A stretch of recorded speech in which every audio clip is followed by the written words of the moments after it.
I have a comment and a few questions.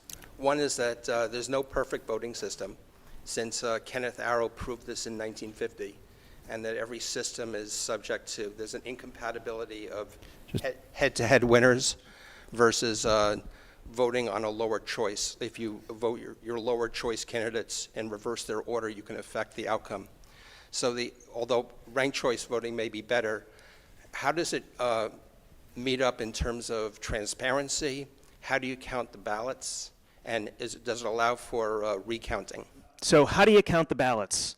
So it's, as was mentioned, has also been called instant runoff voting in the past, and it's counted like a runoff. So we start by taking all the ballots and just counting all the first choices.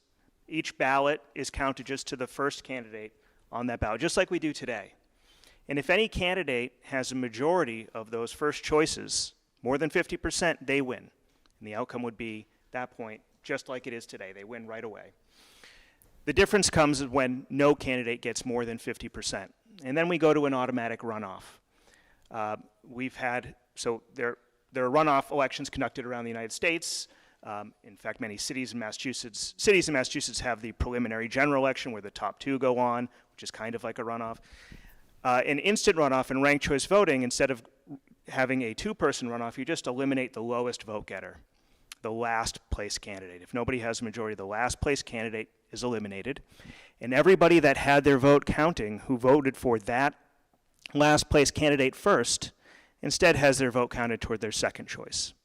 So if you were a supporter, say, one of the key examples is the 2000 presidential election. If you were a supporter of Ralph Nader in the 2000 presidential election, your vote would count to Nader first. And if he came in last in first choices, which he would, right, he would be eliminated, and everybody that voted for him would instead have their ballot counted toward their second choice.